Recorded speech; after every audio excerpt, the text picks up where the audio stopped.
ಶೋಧಿಸದ ಸ್ಥಳವಿಲ್ಲ, ಹುಡುಕಾಡದ ಜಾಗವಿಲ್ಲ. ಒಂದು ಏರಿಯಾ ಅಲ್ಲ, ಒಂದು ಊರಲ್ಲ, ಬೆಂಗಳೂರಿನಿಂದ ಹಿಡಿದು ಬಳ್ಳಾರಿವರೆಗೂ, ಬಳ್ಳಾರಿಯಿಂದ ಕಲಬುರಗಿವರೆಗೂ ಅಲೆದಾಡಿದ್ರು ಶಂಕಿತ ಬಾಂಬರ್ ಸಿಗ್ತಿಲ್ಲ.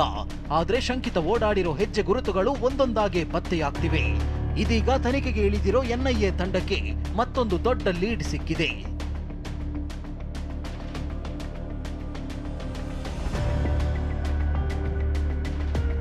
ಶಂಕಿತ ಬಾಂಬರ್ ಬಗ್ಗೆ ಬಳ್ಳಾರಿ ಆಟೋ ಚಾಲಕನಿಂದ ಸುಳಿವು. ಹೌದು, ಎನ್ಐಎ ನಿನ್ನೆ ಬಿಡುಗಡೆ ಮಾಡಿರುವ 2 ದೃಶ್ಯದಲ್ಲಿ ಶಂಕಿತ ಬಾಂಬರ್ ಬೆಂಗಳೂರಿನಲ್ಲಿ ಬಿಎಂಟಿಸಿ ಬಸ್ನಲ್ಲಿ ಓಡಾಡಿದ್ದು ಹಾಗೂ ಬಳ್ಳಾರಿ ಬಸ್ ನಿಲ್ದಾಣದಲ್ಲಿ ಓಡಾಡಿದ್ದ ದೃಶ್ಯ ಪತ್ತೆಯಾಗಿದ್ವು. ಇದೀಗ ಇದೇ ಶಂಕಿತನನ್ನ ಆಟೋ ಚಾಲಕನೊಬ್ಬ ನೋಡಿದ್ದಾಗಿ ಆತನನ್ನ ಬಳ್ಳಾರಿಯ ಬುಡಾ ಕಾಂಪ್ಲೆಕ್ಸ್ ಬಳಿ ಬಿಟ್ಟು ಬಂದಿರೋದಾಗಿ ಹೇಳಿದ್ದಾನೆ. ಹೀಗಾಗಿ ಬುಡಾ ಕಾಂಪ್ಲೆಕ್ಸ್ನ ಪ್ರತಿ ಕೊಠಡಿಗಳ ಸಿಸಿ ಕ್ಯಾಮೆರಾ ಪರಿಶೀಲನೆ ನಡೆಸುತ್ತಿದ್ದಾರೆ. ಅಷ್ಟೇ ಅಲ್ಲ, ಬುಡಾ ಕಾಂಪ್ಲೆಕ್ಸ್ ಬಳಿ ಅಂಗಡಿ ಮುಂಗಟ್ಟುಗಳ ವ್ಯಾಪಾರಿಗಳಿಗೆ ಫೋಟೋ ತೋರಿಸಿ ವಿಚಾರಣೆ ಮಾಡಿದ್ದಾರೆ.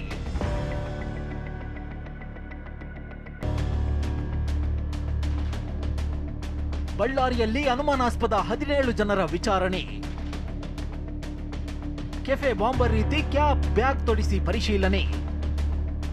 ಕೆಫೆ ಬಾಂಬರ್ ಬಳ್ಳಾರಿಯಲ್ಲಿ ಹೆಚ್ಚು ಹೊತ್ತು ಇರೋದ್ರಿಂದ ಇಲ್ಲೇ ತಲೆಮರೆಸಿಕೊಂಡಿರಬಹುದು ಅನ್ನೋದು ತನಿಖಾ ತಂಡಗಳ ಅನುಮಾನ.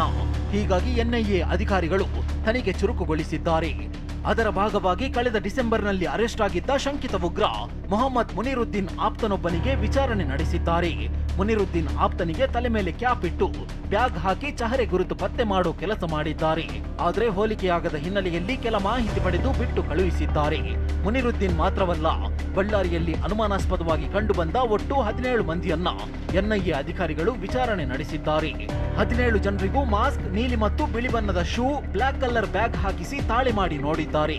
ಇನ್ನು ವಿಜಯನಗರ ಜಿಲ್ಲೆಯ ಹೊಸಪೇಟೆ ಕೇಂದ್ರ ಬಸ್ ನಿಲ್ದಾಣ, ಕೂಡ್ಲಿಗಿ ಬಸ್ ನಿಲ್ದಾಣ ಸೇರಿದಂತೆ ಹಲವೆಡೆ 8 ದಿನಗಳ ಸಿಸಿಟಿವಿ ಫುಟೇಜ್ಗಳನ್ನು ತರಿಸಿಕೊಂಡು ಶೋಧ ನಡೆಸಿದ್ದಾರೆ.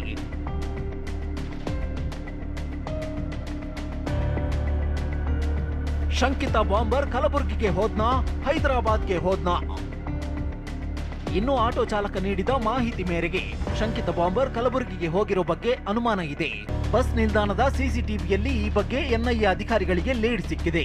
ಶಂಕಿತ ಬಳ್ಳಾರಿ, ಆಲೂರು, ಅದೋನಿ, ಮಂತ್ರಾಲಯ, ರಾಯಚೂರು, ಯಾದಗಿರಿ, ಶಹಾಬಾದ್ ಮಾರ್ಗವಾಗಿ ಕಲಬುರಗಿಗೆ ಹೋಗಿದ್ದಾನೆ ಎನ್ನಲಾಗಿದೆ. ಹೀಗಾಗಿ ಎನ್ಐಎ ತಂಡ ಕಲಬುರಗಿಗೆ ಹೋಗಿದೆ. ಇನ್ನೊಂದೆಡೆ ಶಂಕಿತ ಬಾಂಬರ್ ಹೈದರಾಬಾದ್ಗೂ ತೆರಳಿರೋ ಅನುಮಾನ ಇದೆ.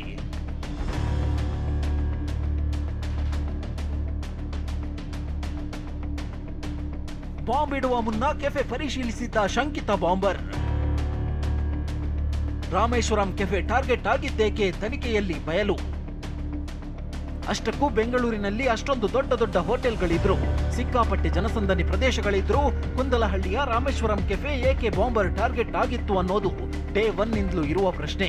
ಇದೇ ಪ್ರಶ್ನೆಗೆ ತನಿಖಾ ತಂಡಗಳು ಉತ್ತರ ಶೋಧ ಮಾಡ್ತಿವೆ. ಇದೀಗ ತನಿಖೆಯಲ್ಲಿ ಬಾಂಬರ್ ತಾನು ಬಾಂಬ್ ಇಡುವ ಮೊದಲು ಕೆಫೆಯಲ್ಲಿ ಪರಿಶೀಲನೆ ಮಾಡಿ ಹೋಗಿರುವ ಸಾಧ್ಯತೆ ಇದೆ ಅನ್ನೋ ಮಾಹಿತಿ ಸಿಕ್ಕಿದೆ.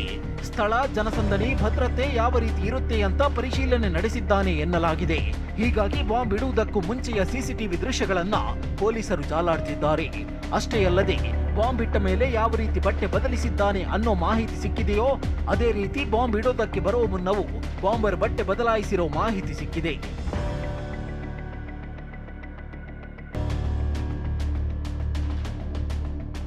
ಒಂದ್ ಕಡೆ ಹೀಗೆ ಶಂಕಿತ ಬಾಂಬರ್ಗಾಗಿ ಶೋಧ ನಡೆಯುತ್ತಿದೆ.